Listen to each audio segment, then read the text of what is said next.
and the smile is like, yeah, I love that. That's great, man. The organization's called the Federal Bureau of Control, and Jesse gets there. Yeah, right. And it's some things have gone awry, let's say, in the building, and Jesse becomes very mysteriously the director of the organization.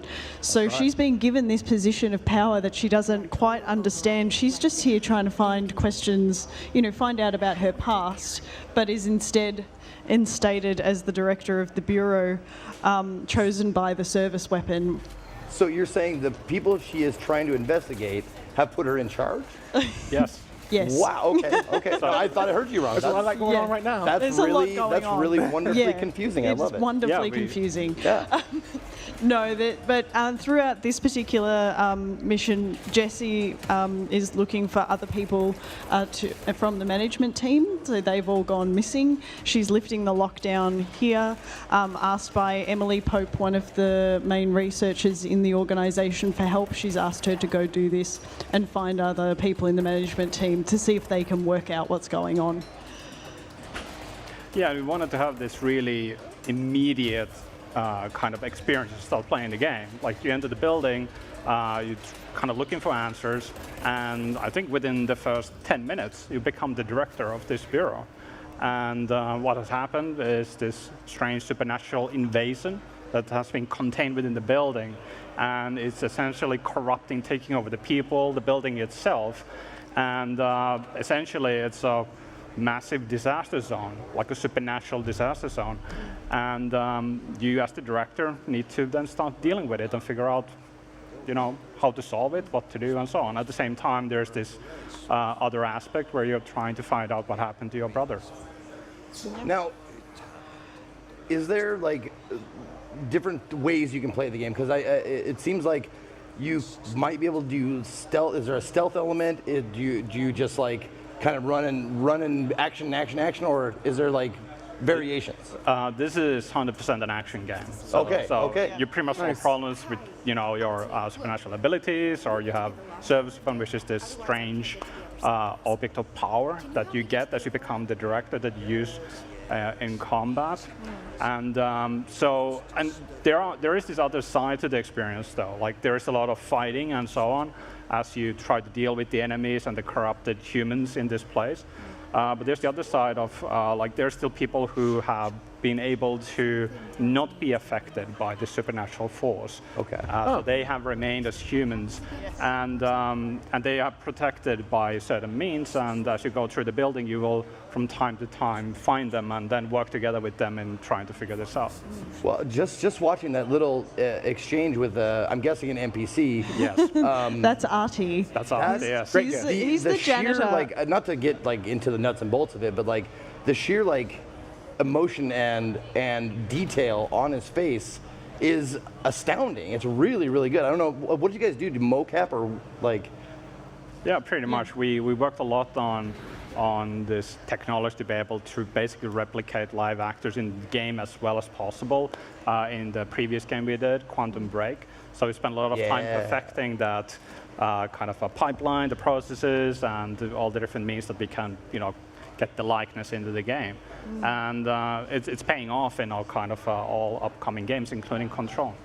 Now, this isn't, I don't think it's spoilery because you put it in the trailer. Right. But these powers. Yes. What's the deal? It's probably a crappy interview question, but no, it's a good question. What's the deal with the powers? Jessie has the ability to bind objects of power to her that give her abilities, and many of these are uncoverable in main missions and side missions as well. And they give you the ability, for example, shield allows you to bring objects around you to shield from attacks. Evade allows you to quickly move out of the way, or in order to, dodge or to get some. I use it to travel quickly, but it's really fun.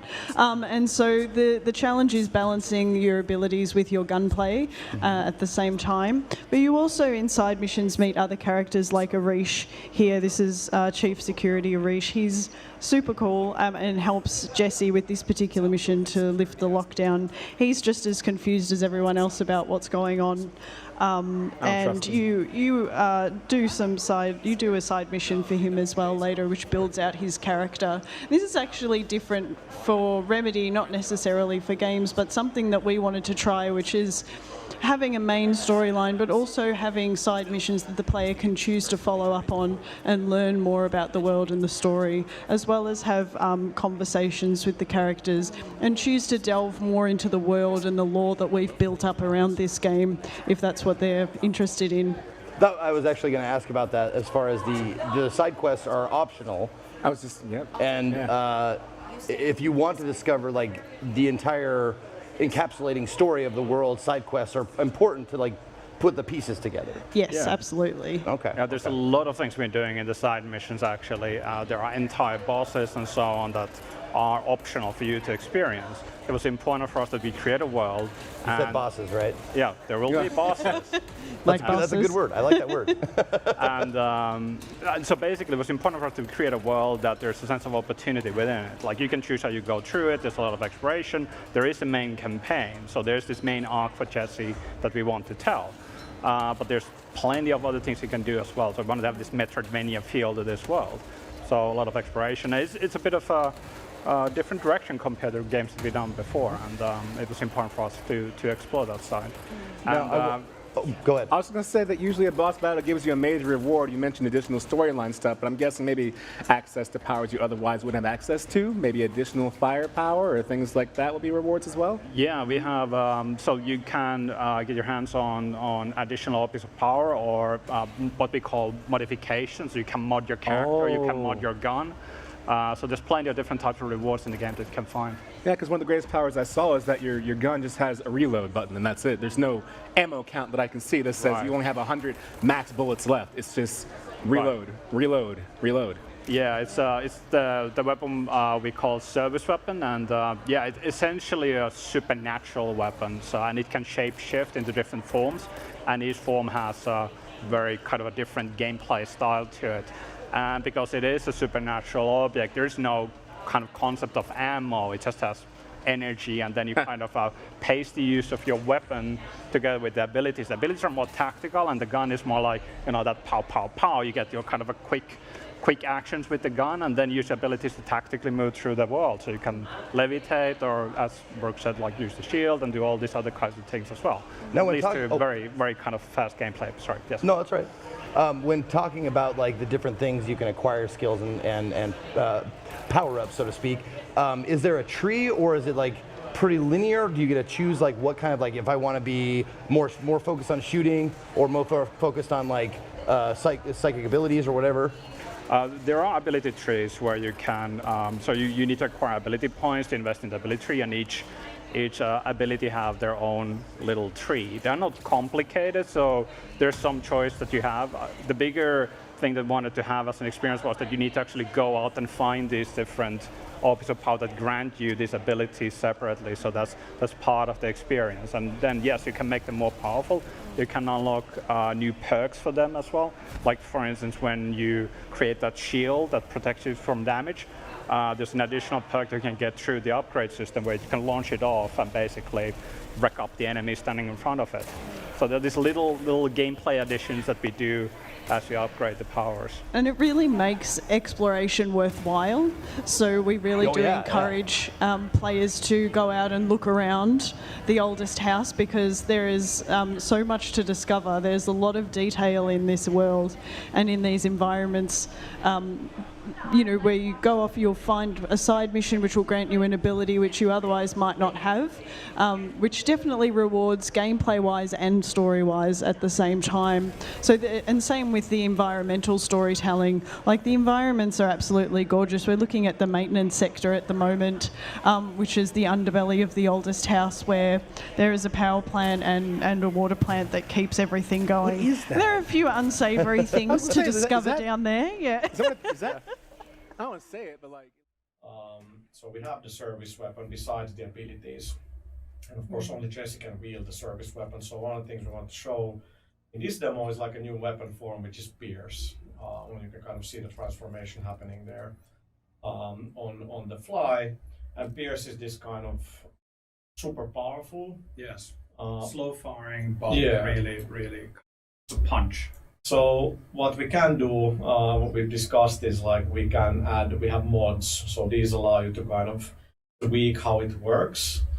And one of the things like we made this decision pretty much at the end of making the demo, and we're like, well, what kind of, I think Paul kind of put in the mods, but then we're like, well, what level are the mods? Because I think there's 5 different tiers of the mods. That's right, yes.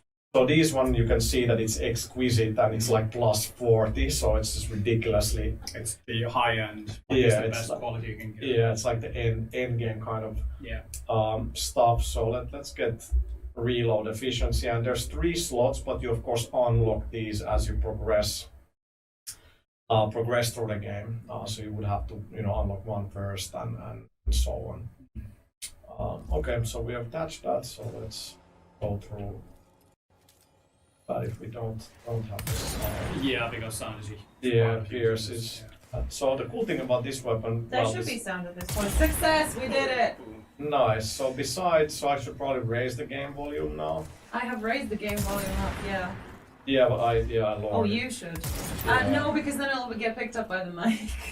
Well, that's, What if they can hear something? But people Yes. can hear fine, Okay. so yeah. So did I just nuke everything? I think you pretty Used much killed everyone. Everyone, but you can destroy other There stuff is now. something with the streaming that.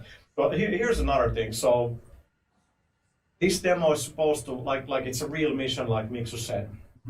Have we explained what the mission is? No. Not really. Do we no. want to explain Yeah, what there's- the mission is? Yes. Please, let's do that. So like we said, this is mission 4. yeah, It's called Marshall. in the campaign. So we're looking for Helen Marshall, Yes. who's the head of operations, and well, basically we need her help. And I think it's Pope who we talked to in the previous mission, and Pope was Pope was who we talked to in the E3 demo, Right. but we Yes. only Yeah. heard her. So rest assured, like one of the things we do want to assure people that yes, you will actually meet There are these there are other people, characters, yeah. so it's not just voices from the radio or Yes, your yes. ear. So There will be real people. yes, you Made can, out of you real can, pixels. yes, you can talk to them. But like the point about the demo was like one of those things. Like none of us really know what happens if you like stay in one room for a long time in the demo. It might cause memory leaks or whatever. Like yes, it's a real mission, but like it's very far from being done. So there's all these weird things that like when we actually demo, we kind of like nuke everybody in this room and move on, and now we're kind of like breaking the choreography. But then again, like it is the real mission, it's the real game, so Exactly. It Yeah. should work. it should work. But overall, yes, your situation is that the previous director is dead, you're the new director, and the previous management team is kind of dispersed through the building, through all this house. And as one of the first things that you need to do is assemble your kind of management team. And Marshall is a key part of that, the head of operations, as you said. And yeah, So- we could use her help. Yeah, so in this mission we're trying to find her in this sector. And it's just And we're in the research sector, which is like, oh, that's beautiful. yeah, I love how. I mean, rockets and shooting with Pierce, those are the two things. You can So just this keep doing. room was one of the. So I mean, the demo is not very optimized, so the frame rate will definitely be better. Yeah. But it's pretty good here as well. But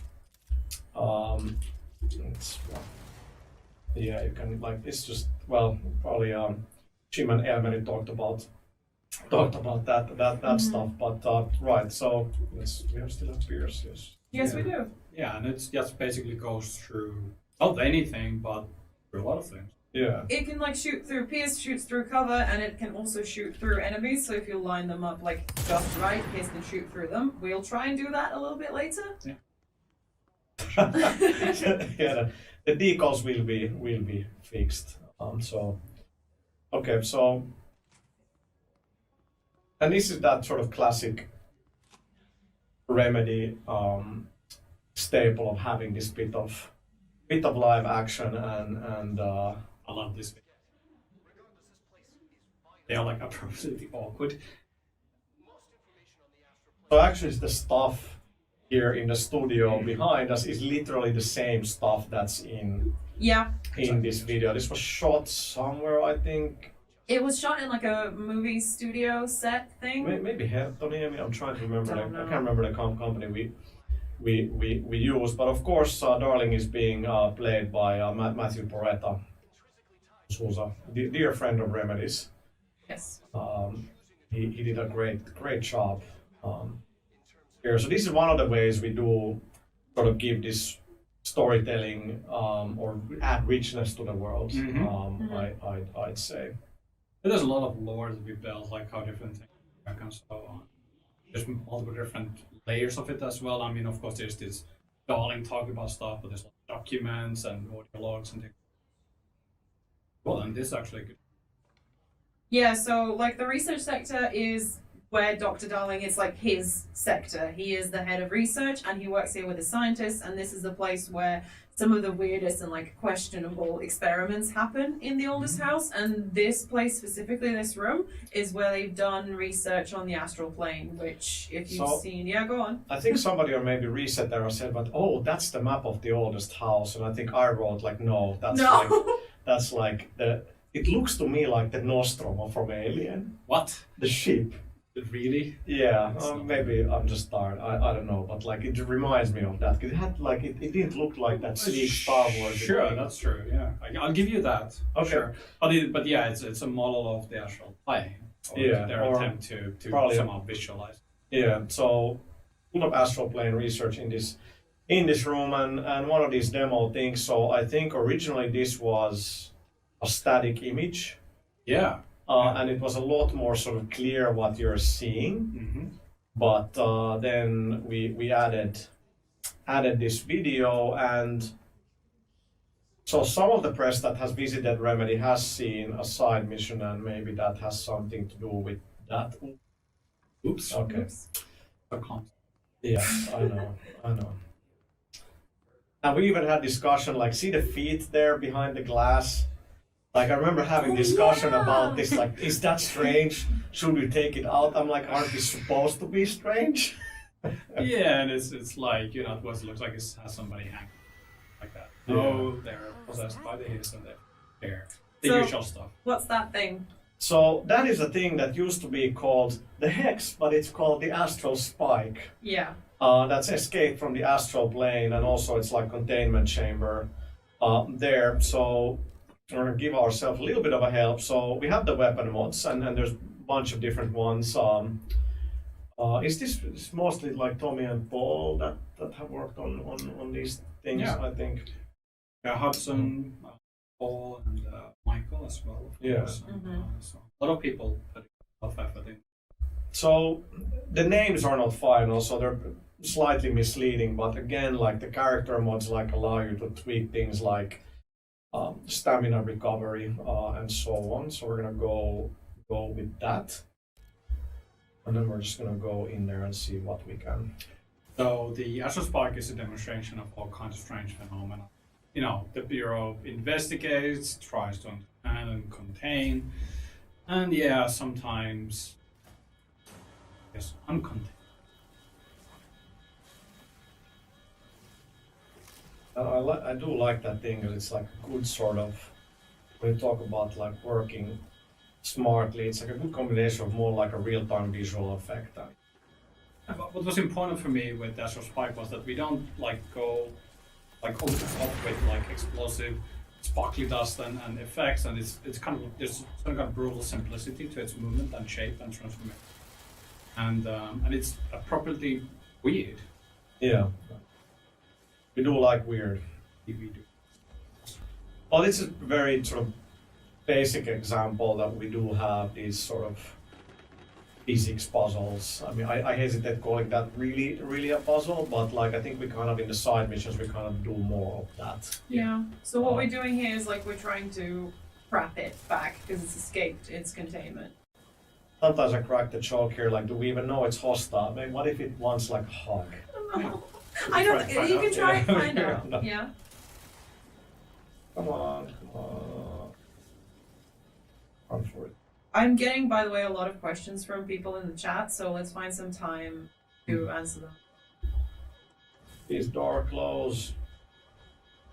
I played through this thing so many times, and Demo has played through this so many times, and I believe, like, was I in Paris when I demoed? I just ran out, and I just pressed the button there at the door, locked And closed myself yourself in. in. Yeah. And I was like, oh, yeah. Then I just like What did you restarted. do? How you? I restarted. Yeah. We've got a question like about what machine this is running from. So is this running on? Oh, this is PS4 Pro. Yeah, so this is PS4 Pro. Is it 1080p and 30 FPS? It's not stable 30 FPS, which the final game, of course, will be. But this is from February and sort of kind of the first proper pass on PS4. So the performance is not quite at the Remedy standards, but it, you know, when this just made, we're like 6 months out, and really the optimization of a game just happens in literally the last months, weeks, where all the content is together and the engineers can kind of like finally get to it. But considering we haven't been on PS4 before, and like how the Not team helped them put it all together and so on, it was fairly quick.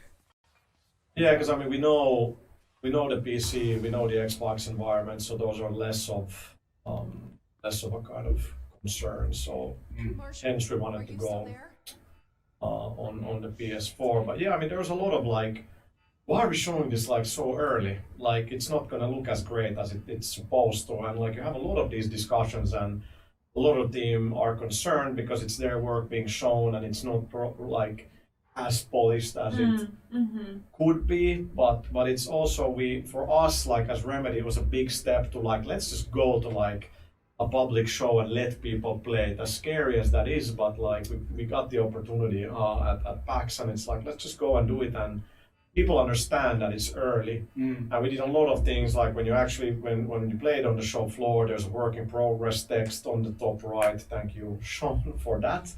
And a lot of people like when they were playing, and there's moments where the frame rate like drops or there's like visual glitches and things like that, and I was like, hey, sorry about that, that'll be fixed. And they're like, oh, it's like super early, but it seems like it's so like polished. I'm like, oh, trust me, it's far from being done.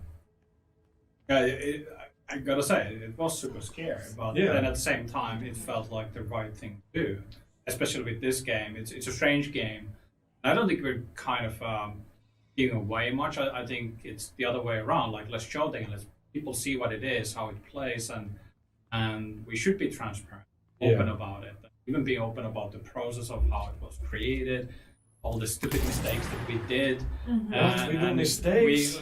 We've never made a single mistake. So the thing, I'm not shooting at the orb. I just started calling it the orb in the demo, but we do have a name for it. Is it the cluster? It's His cluster. His cluster. So what that does is, if you notice the plus sign, so that's another kind of visual bug sometimes, that the HUD elements disappear, but the plus indicates that the cluster is buffing the enemy, his possessed troops. I mean, we're fighting troops that are possessed, or we're fighting Bureau personnel that the his has kind of taken over and corrupted. So you're not killing you're not killing actual people. You're not killing Janet from accounting or whatever. There's no Technically, reverse I am, process. but they're technically, gone. Janet. Yeah, they're gone. They're gone. Yeah. So the cluster boosts their health, so that brings like another sort of tactical element. Look, we're overpowered in this demo for sure, but it brings like a tactical element of like, well, do I try to take that thing out first, or do I try to eliminate the enemies and so on? This room was super tough to get to run. Yeah, there's so much stuff in here. It's So right, and I've got a question. Another one. So sure. I don't. KV0TH3 or Quaff possibly asks. What an easy name. I know.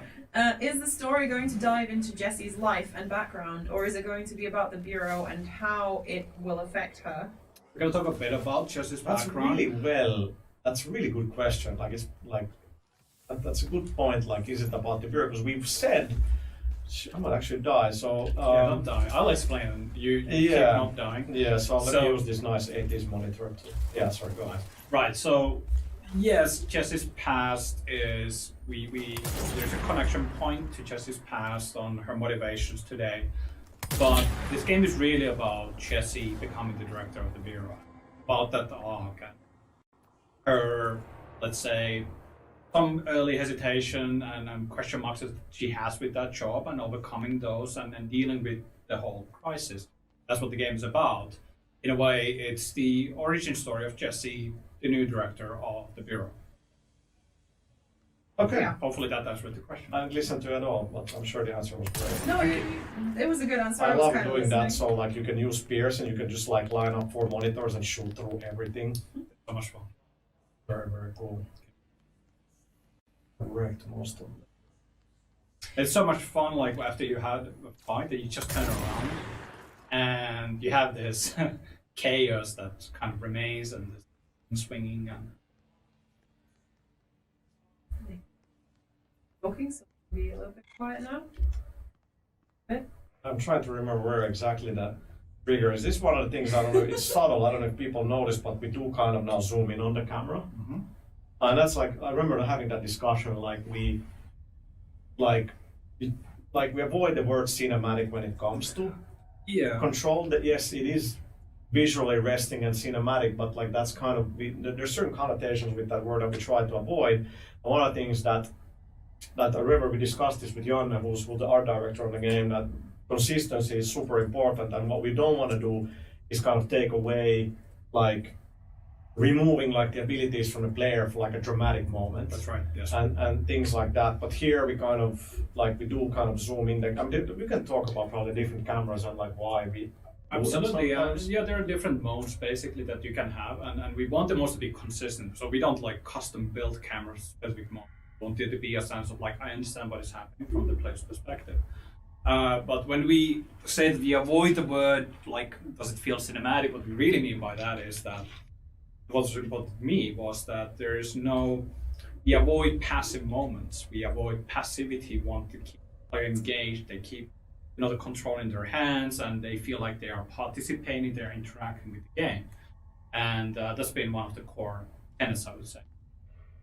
Right. Why are they So we just tell. She's talking. standing there? I see it. Another object of power? Okay. So, do we want to talk a little bit about what objects of power are?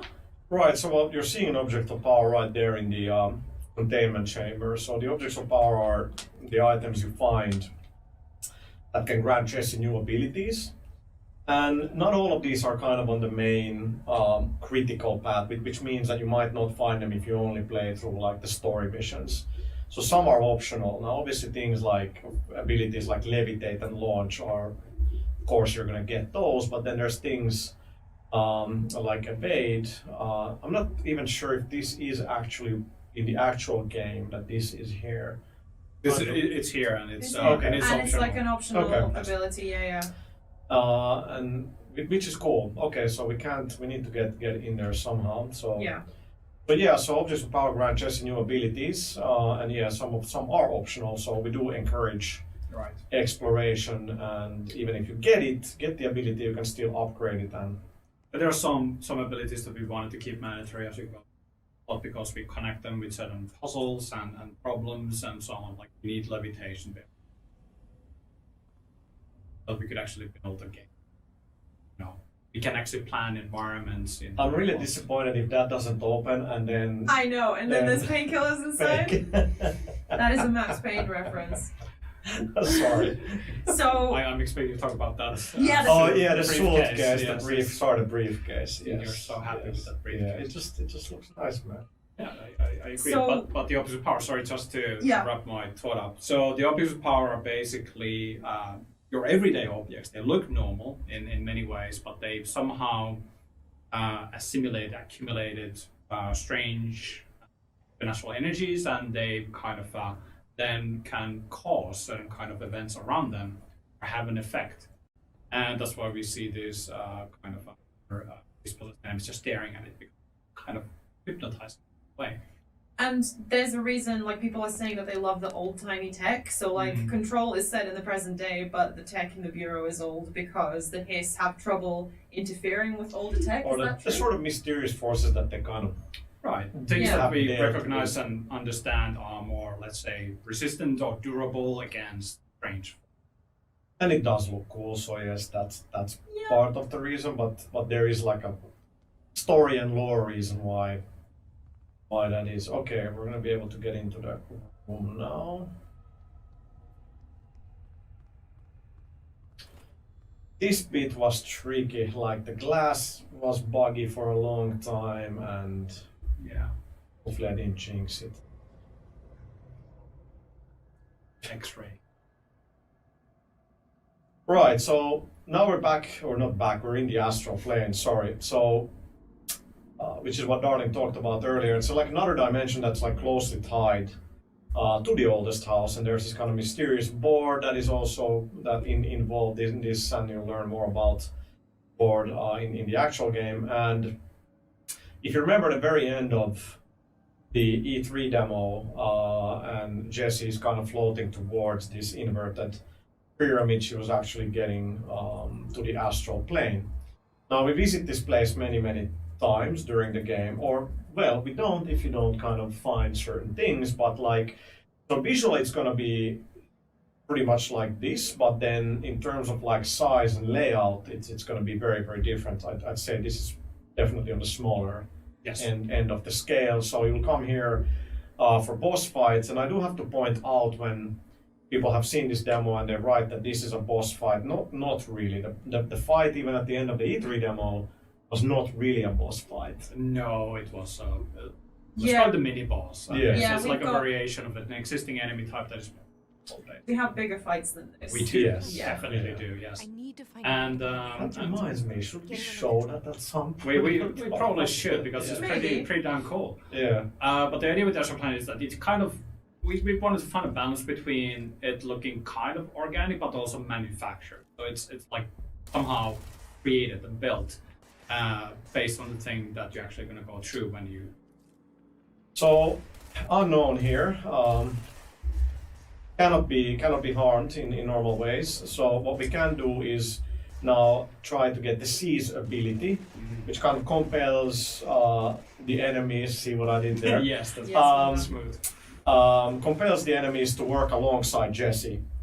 And this is one of those things I can admit, like when this feature was discussed, like, I don't know, like a year ago, I was like, let's not do what other games do when there's like body AI or something like that, and it's just super tough to do it well. Yes.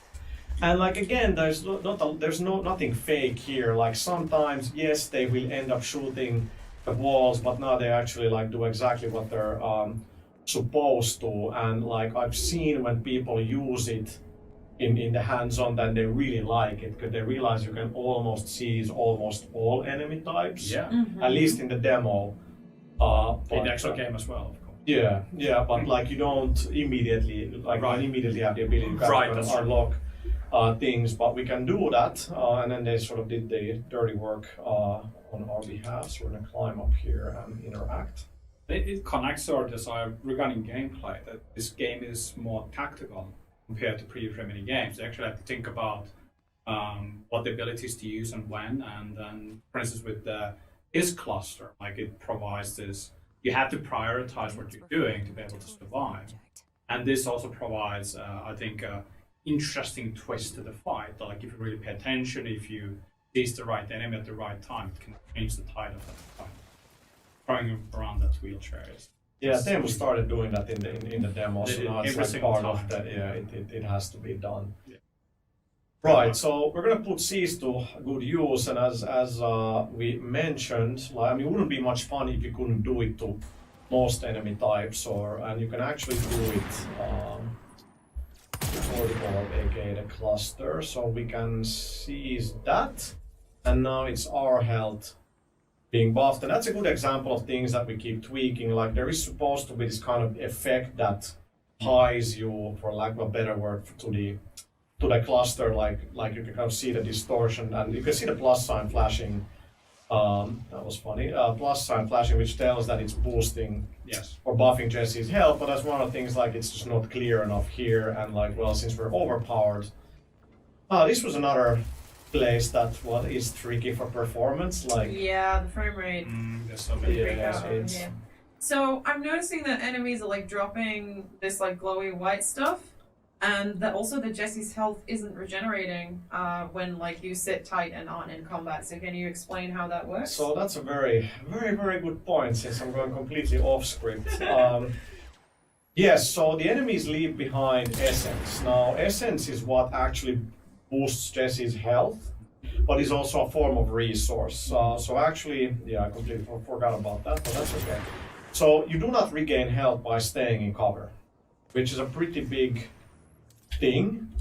But it's all about like encouraging. Well, I guess you can talk. I can talk about it. So yes, it was important. Oh, that's not supposed to happen.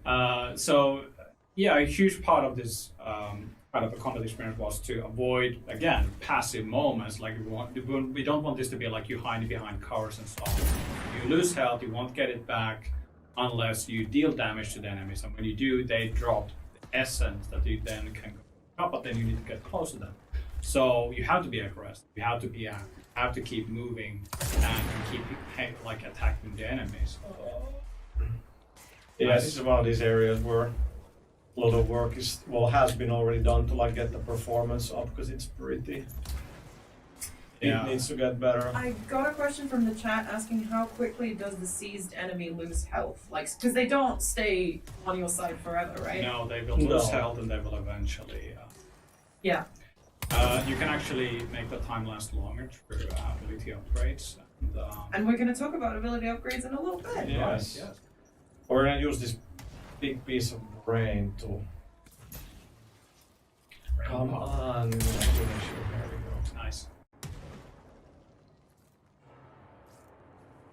Right, where was I? I lost my train of thought. But yeah, I just want to kind of emphasize, like, yes, the final game frame rate and all of this stuff, it's already fixed, but it's part of like, well, we're gonna show you work in progress, even though it's like a bit scary. But like even in the previous streams, we kind of discussed that we want to kind of like be more open. Yeah. And I mean, we're a Finnish company, so by nature we tend to be pretty direct. Yes. But it's just to kind of show you like work in progress, and yeah, we're improving a lot of these things. And this stream is kind of like wrapping up this whole central research demo beat in many ways. And the next time we're gonna show the game, it's going to definitely be quite a bit smoother. So let me actually just get item containment box. Give me something. Intrusive pattern. Are those names that Michael has come up with? That's actually by Sam. It's Sam. Okay. Yeah, it's Alright, pure that's Sam. Okay. Intrusive pattern. Right, so we got a control point here, so we're gonna cleanse that.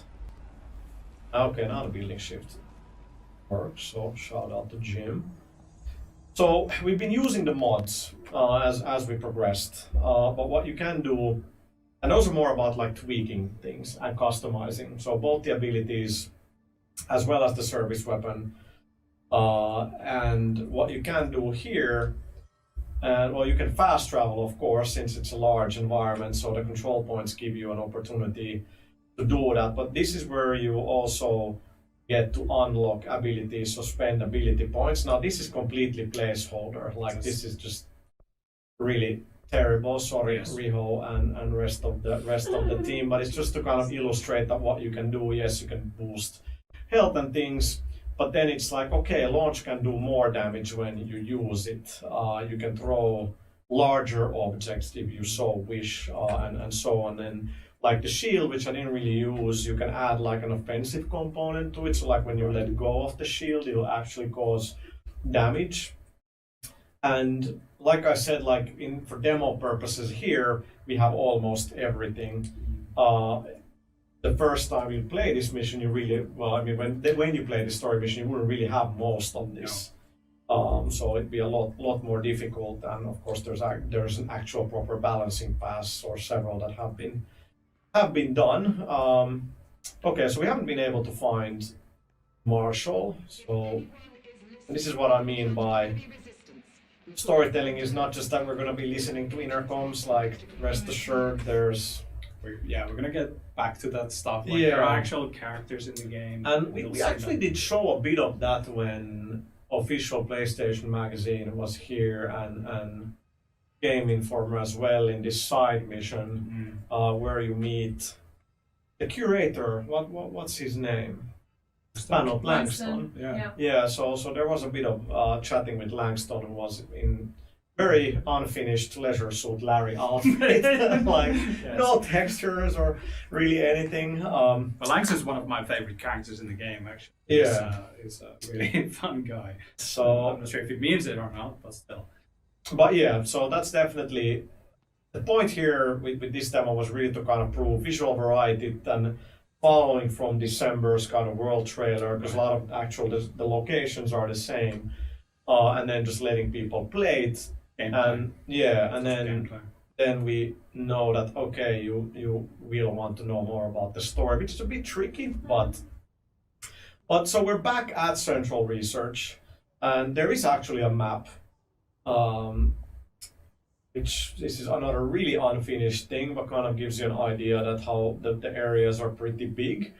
And well, that's an example where we did have a lot of, well, not necessarily but like throughout the production, like there was development, a lot of back and forth that will we have a map, like, because you might have noticed we're very kind of, there's no flashing arrows pointing you to go here. There's none of that sort of. Yeah, there's maybe a discussion like, yes, there's going to be a map, but is it something that you have to find embedded in the environment? Like you go to kind of the info poster, you're here, and this is where the other regions are. But then, like, how hardcore do you want to be with guidance? But then at the end of the day, like picking all of this stuff through, having this kind of a. So it's a good balance between like the quality of life aspect that's easy to bring up and understand where you are and where you need to go, but it's not too hand-holdy. You find your way on it. And it's a tricky thing. I mean, I think we really started putting the map in just in the last few months, and it's bit. You wouldn't believe that how complicated doing like a map really is hard, when you have a lot of different floors and all of these things. So it's surprisingly. And we're still building the environments, and how do you even kind of extract that data and so on. It's how to do a proper map. But we kind of. There's definitely like Dark Souls influence in the game, and we kind of went back and forth. Do we say that because like so many other games say that? But yeah, we are influenced by that. But that doesn't mean that we follow everything. It's just like, I mean, there's lots of influences because everybody who works on the game kind of I think it's brings just in that. being inspired by the wonderful job they do in Dark Souls and kind of realizing the world and allowing the player to experience and kind of find their way through it, and that's what in our own way.